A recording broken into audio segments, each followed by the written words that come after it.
사도행전 27장 27절부터 40절 말씀 중심으로 모두가 사는 법이라는 제목으로 함께 오늘 말씀을 나누겠습니다.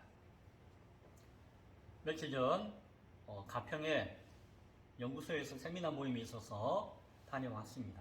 가평이 은근히 멀어요. 가평에 가는 김에 모임 마치고 근처에 있는 명지산이라고 경기도에서 첫 번째, 두 번째 높은 산이 있는데 그곳을 산행을 계획했었어요. 명지산에 올라갔는데 되게 힘들다고 소문이 났는데 가보니까 별거 아니에요. 그래서 옆에 연인산이라고 있는데 좀 잘 타는 분들은 함께 삥 돌아서 종주하는 코스를 가는데 나도 그렇게 가볼까 하고 이제 계획을 바꾸어서 연인산을 향해서 가기 시작했어요. 그런데 산행 준비를 철저하게 못하고 가다 보니까 물도 충분하지 못하고 그 비상식량도 충분하지 못했어요. 가는데 물이 많이 떨어졌어요. 한 서너 병 몇 병 가져가는데 이제 한 반병 정도 남았고, 간식은 이렇게 초코바하고 몇 개 가져갔는데 아침에 먹고 올라갔기 때문에 중간에 먹을 게 없었어요.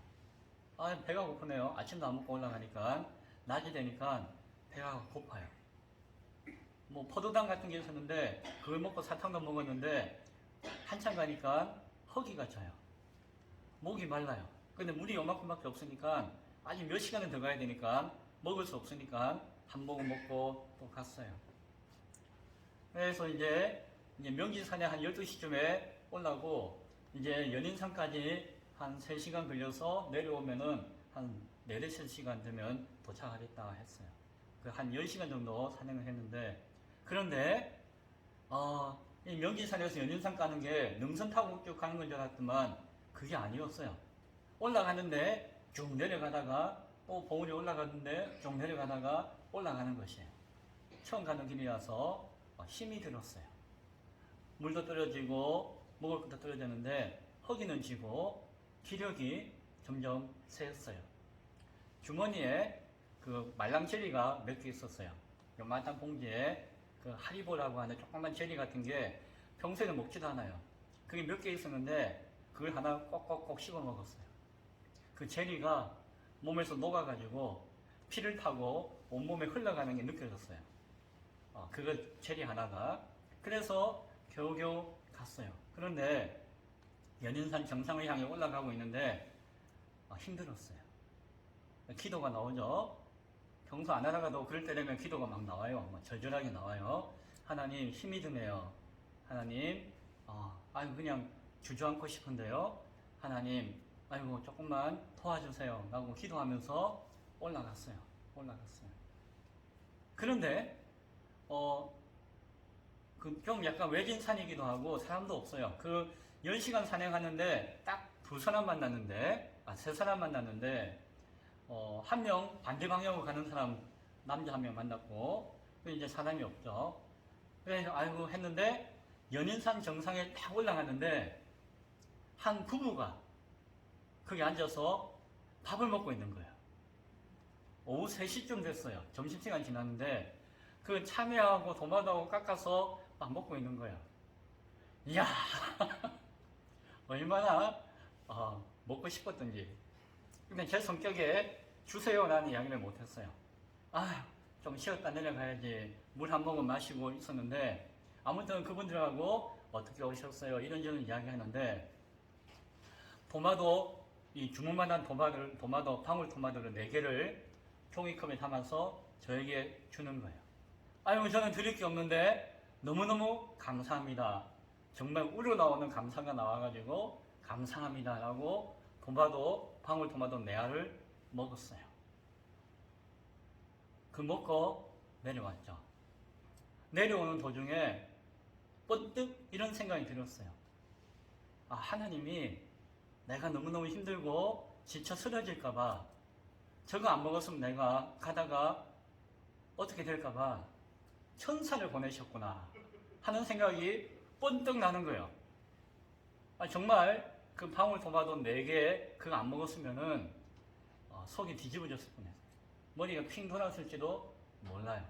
어쨌든 뭐 그런 일이 없었겠지만 무릎도 아프고 근육도 아프고 종강이도 땡기고 힘들었지만 그 방울토마토 내 알 먹은 힘으로 한 2~3시간 더 내려와가지고 연인산 밑으로 내려왔어요.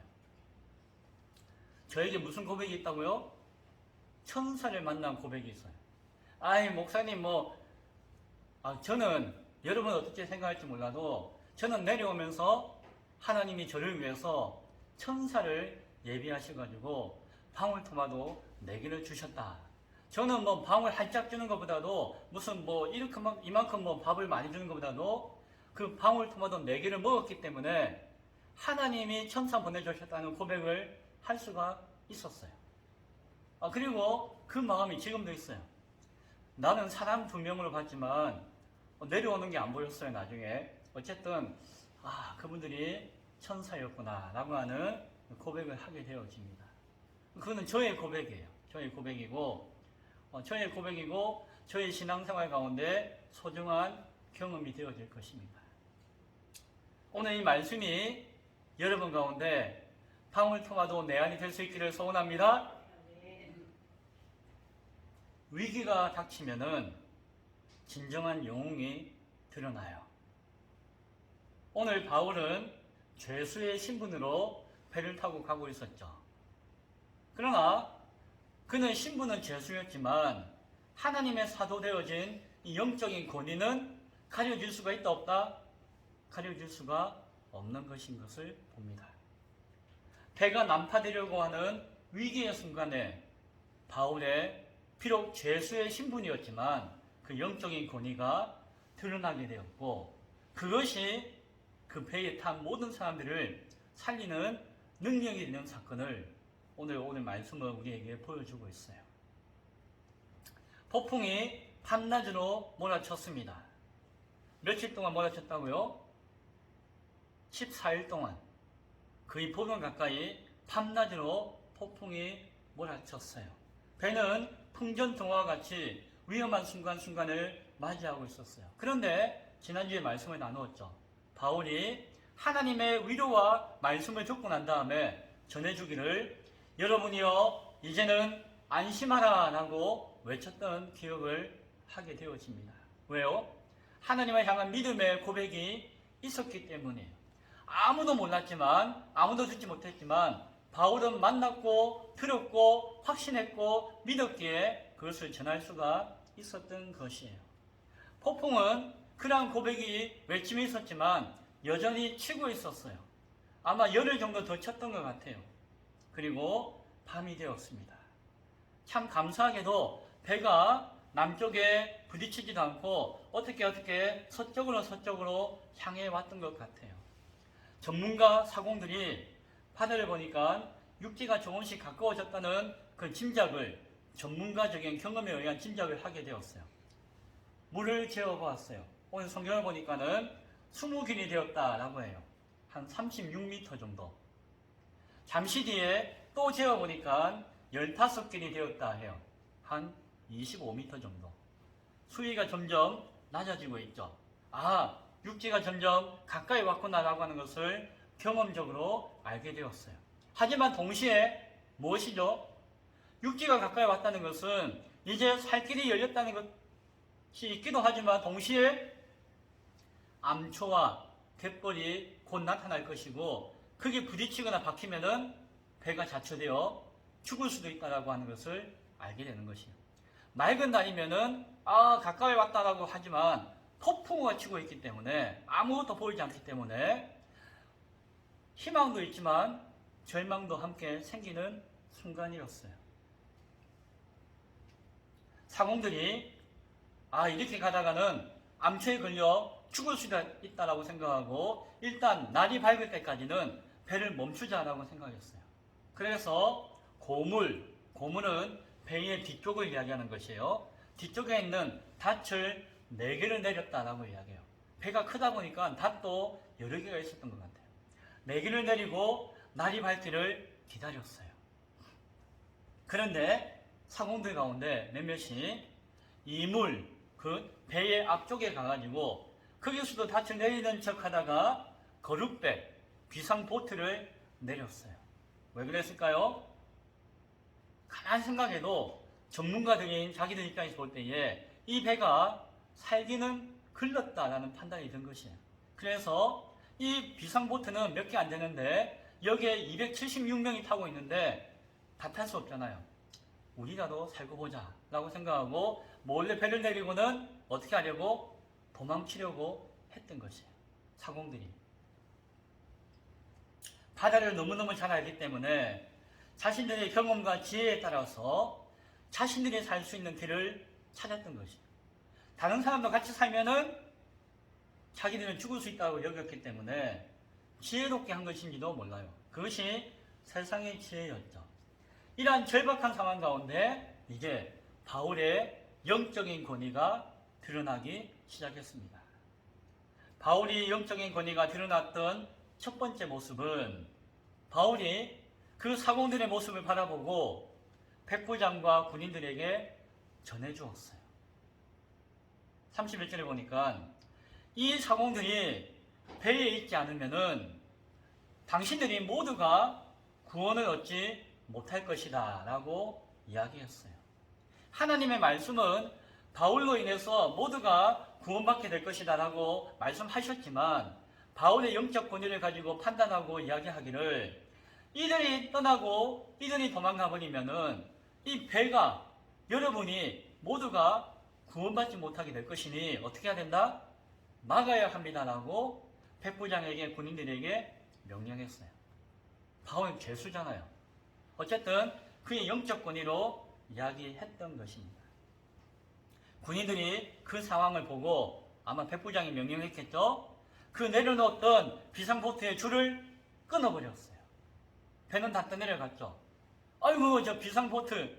그러나 사공들이 그걸 타고 가버리는 것보다는 그 배가 없어지는 것이 그 전체로 인해서는 안전하다고 판단했던 것 같아요. 모두가 살기 위해서 그런 것이죠. 그 사공들이 그 배의 전문가라고 하는 사람들이 그 폭풍우 가운데 자기들이 살겠다고 한 것은 무엇이었을까요? 두려웠기 때문에. 자기는 이 배와 폭풍우를 많이 경험했던 전문가였지만 그 전문가적인 입장에서 이 상황이 두려웠기 때문에 이기적이고 어리석은 판단을 했던 것이에요. 그러나 결국 그들이 그 배를 타고 간다 할지라도 그들은 살지 못했을 것이에요. 그냥 두려워서 몸부림치는 것이었죠. 두 번째 영적 권위의 실현은 바울이 이야기합니다. 모든 사람들이 음식을 먹어야 합니다 라고 선장이나 선주에게 이야기했겠죠. 죄수인 바울이. 34절에 모두가 보름 동안 먹지 못했는데 우리가 구원받기 위해서는 음식을 먹어야 합니다 라고 권면했어요. 그 영적 권위를 가지고. 먹고 힘을 내어 몸을 추스려야지 정신을 차리고 정신을 차려야지 하나님이 약속하신 그 말씀을 우리가 살아 구원받아 이룰 수가 있다는 것이 바울의 권면이었어요. 세 번째 영적 권위의 실현은 다시 한 번 더 선포하는 것이었어요. 무엇이라고? 안심하십시오 라고 말씀해 주는 것이었어요. 왜요? 하나님의 뜻이 그러했기 때문에. 34절에 너희 중에 머리카락 하나라도 잃어버릴 자가 없으리라 라고 하나님의 위로하심을 확인해 주었어요. 그 위로는 백부장이 할 수 있었을까요? 선장이 할 수 있었을까요? 정치 지도자 백부장, 경제 지도자 선주, 사회 지도자 선장 아무도 할 수 없는 위로였어요. 오직 영적 권위를 가지고 있는 바울만이 하나님 뜻 가운데 할 수 있는 위로였던 것입니다. 네 번째 영적 권위의 실현은 바울이 직접 믿음의 본을 보여주었어요. 35절에 보니까 떡을 가져다가 모든 사람 앞에서 하나님께 축사했다라고 이야기해요. 하나님께 감사합니다라고 찬양하고 기도했다는 것이에요. 그리고 그 떡을 떼어서 먹고 나누어 주기 시작했어요. 단순히 이 허기진 배를 해결하기 위해서 먹는 것이 아니라 그것을 통해서 무엇을 고백할 수 있다고요? 하나님이 함께 하시고 하나님이 구원하신다라고 하는 믿음의 고백을 하게끔 도왔다라는 것이. 하나님께 축사하며 먹을 때에 이것이 무엇이나 하나님이 우리와 함께 하시는 하나님의 은혜에 생명을 보장하시는 생명의 떡이다라고 하는 것을 알려준 것이었어요. 모두가 사는 길은 무엇이나 도망가거나 자기 지식을 드러내거나 하는 것이 아니라 하나님의 은혜만을 붙들고 그 은혜의 약속을 믿는 것밖에 살 길이 없다라고 하는 것을 바울이 선포하고 있는 것이었어요. 그 떡은 무엇일까요? 성경은 생명의 떡은 예수 그리스도라고 말씀하는 것이죠. 아마 바울은 그 떡을 나누면서 예수 그리스도를 통한 생명의 떡을 통한 구원을 전하여 주었을 것이에요. 바울의 그 영적인 권위가 드러났을 때에 이제 그 배는 어떤 결과가 나타났을까요? 오늘 성경을 보니까 36절에 보니까 모든 사람들이 어떻게 했다? 안심했다라고 이야기해요. 마음이 놓여요. 이 폭풍우가 치고 절대절명의 상황에서도 바울이 하나님의 말씀으로 예수 그리스도의 생명의 떡을 전해줄 때 그들 마음에 영혼에 편안함이 생긴 것이었어요. 그리고는 바울이 주는 떡을 받아 먹었어요.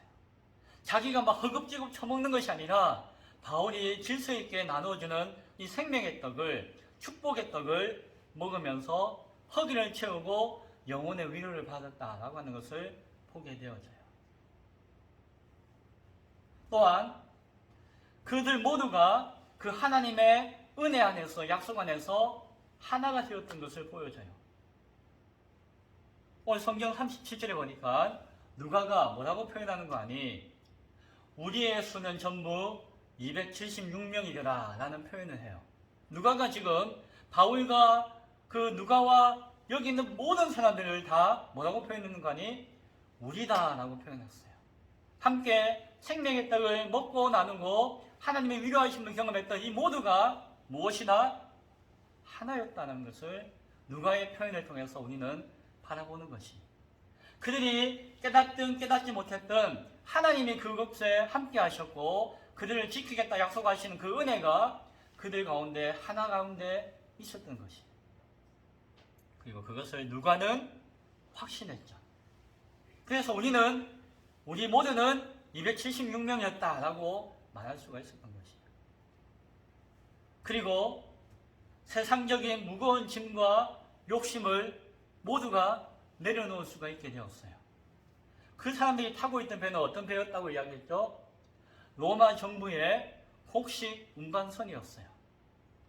그 안에는 자기들 생명보다 귀한 것이 있었는데 무엇인가 하니 나라의 곡식이었어요. 저 애굽에서 실어가고 있는 곡식 운반선이었어요. 앞서 배가 요동칠 때에 모든 개인 짐은 다 버렸어요. 배 안에 있던 모든 중요한 기구들은 다 버렸어요. 그러나 버리지 않은 것이 무엇이다? 그곳에 있던 곡식은 버릴 수가 없었어요. 왜? 이것이 자기의 책임이요. 그리고 이것이 가장 귀한 것이다라는 욕심이 그들에게 있었기 때문에. 백부장도 선장도 선조도 동일하게 그것은 지키고 버릴 수가 없었던 것이죠.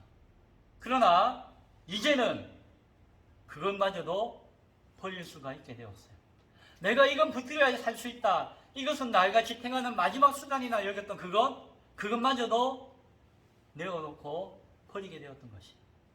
오늘 모든 곡식을 바다에 버렸다라고 이야기해요. 밥 한 끼 다 먹고 그리고는 배를 가볍게 했다. 더 이상 자기의 권한과 책임과 세상적인 욕심과 가치가 우리들의 생명보다는 귀하지 않다라고 하는 생각을 모두가 함께 할 수가 있었던 것이죠. 그리고 네 번째로는 그 불어오는 바람 가운데 하나님께 모든 것을 맡길 수가 있게 되었어요. 오늘 성경을 보니까 이제 날이 밝았다고 해요. 날이 밝고 나서 여기가 어딘지는 몰라요. 그러나 저기 멀찌감치 이제 섬이 보여요. 그리고 항구가 보여요. 야, 저기까지 가면 살 수 있다라고 하는 이제 생각을 하게 되었어요. 그리고 어떻게 했다고 성경은 이야기하나요? 닻을 끊어버렸어요. 키가 막 요동치면 안 돼서 막 묶고 났는데 묶고 났던 키의 줄을 풀어버렸어요. 그리고 거두어두었던 돛을 달았어요. 닻을 끊고 키를 풀고 돛을 달았다는 것은 무엇이죠? 이제 자기들이 할 수 있는 것을 다 내려놓고 바람에 맡기겠다는 것이.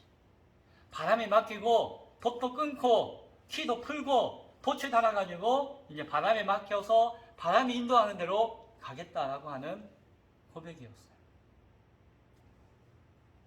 자신들의 힘대로 살아남기 위해서 내려놓았던 박아놨던 닻을 끊어버렸어요. 어떻게든지 살아보려고 꽁꽁 묶어놨던 키를 풀어버렸어요. 바람이 죽을까 싶어가지고 막 감춰놓던 돛을 달았어요. 그 바람을 하나님이 주관하심을 믿었을 것이. 다섯 번째로 결국 모두를 구원하시는 하나님의 뜻이 이루어지게 되었습니다. 배가 해안을 향해서 들어갔습니다. 두 조류가 만나는 곳에 진흙벌이 있었겠죠. 거기에 배에 드그덕하고 배가 걸렸어요.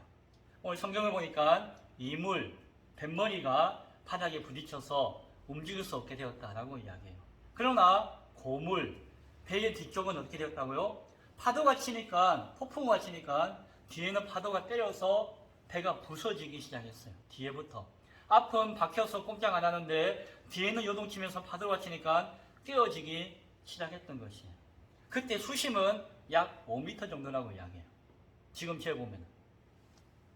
육지가 눈앞에 있었지만 모두가 산다는 보장이 없어요. 폭풍은 치고 있었고 배는 박혀 있었고 배는 깨어지기 시작했던 것이에요. 그때에 참 극적인 장면이 나타납니다.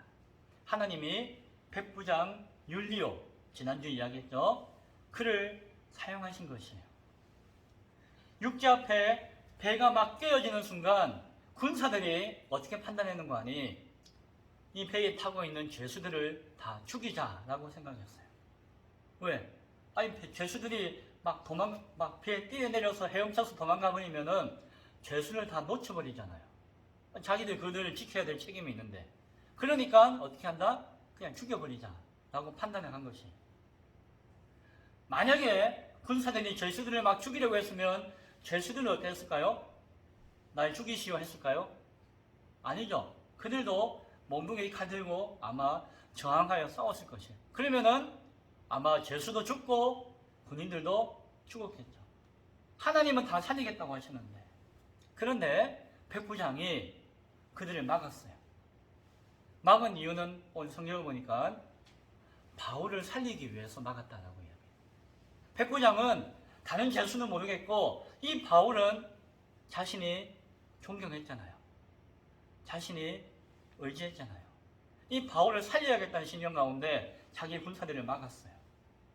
결국 그의 선택 때문에 바울도 살게 되었고 죄수들도 살게 되었고 군인들도 살 수가 있었던 것이죠. 그리고 백부장은 동시에 지혜를 가지고 판단했어요. 여기서 헤엄칠 수 있는 사람들 손들어 보세요. 저요. 당신들 먼저 뛰어내리세요. 아마 해안이 저기 있으니까 뛰어내려서 헤엄칠 수 있으니까 헤엄치면은 아마 충분히 살 수 있을 것입니다. 뛰어내리세요 하고 헤엄칠 수 있는 사람들을 모아가지고 먼저 뛰어내리게 했어요. 가게 한 것이. 남아있는 사람들은 누구죠? 헤엄을 못 치는 사람들. 몸이 안 좋거나 아프거나 모약자거나 도저히 바다에 들어가서 헤엄쳐서 살 가능성이 없는 사람들 남아있었어요. 백부장이 그들에게는 여기 판자들, 여기 뭐 나무 조각들, 그리고 큰 짐들 이것들을 붙들고 뛰어내리세요 라고 이야기한 것이에요. 백부장은 모두를 살리고자 했던 것이에요. 그에게 믿음이 있었는지 없는지 몰라도 바울이 이야기했던 하느님의 말씀을 아마 기억했는지도 모르겠습니다. 어쨌든 의도했든 의도하지 않았든 이 백부장은 모두가 살 수 있는 지혜를 드러내었던 것이에요. 만약에 백부장이 그냥 무질서하게 내버려 두었다면 어떻게 되었을까요?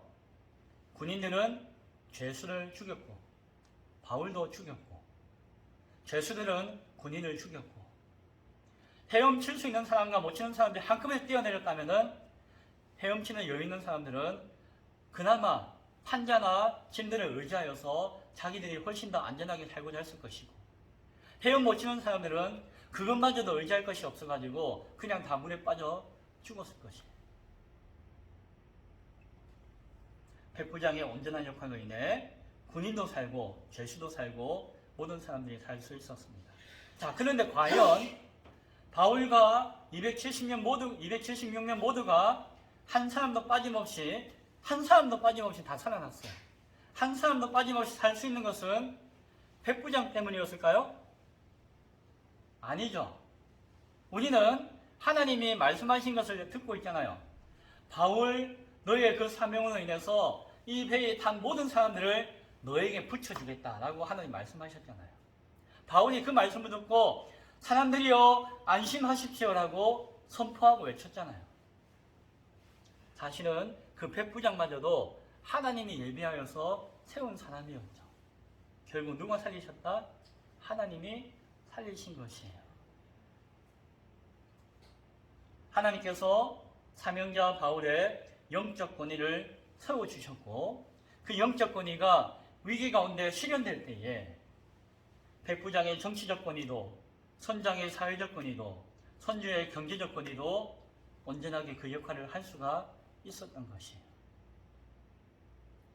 바울의 영적인 권위는 하나님의 말씀을 기억하고 그 뜻에 순종하고자 하는 믿음 가운데 실현될 수가 있었던 것이에요. 그리고 바울의 영적 권위가 그 순종하는 믿음 가운데 실현될 때에 그곳에 있던 276명 모든 사람이 한 사람도 빠짐없이 다 구원받는 살 수 있는 역사가 나타나는 것을 오늘 보게 되었습니다. 이제 말씀을 맺고자 합니다.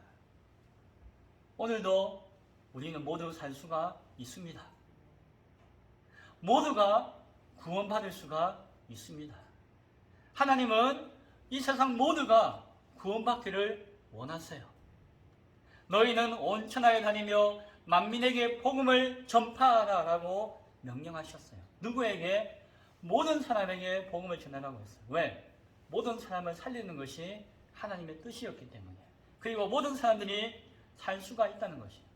그러나 그 하나님 뜻을 알지 못하고 하나님을 부인하고 불순종하고 믿지 못할 때에 군인은 죄수를 죽이게 될 것이고 죄수는 군인을 죽이게 될 것이고 헤엄치는 자들은 서로 경쟁하고 싸우면서 누군가는 밀어 죽게 할 것입니다. 세상은 지혜 있고 힘 있는 자는 자기보다 약한 자를 이겨야지 살 수 있다고 가르쳐요.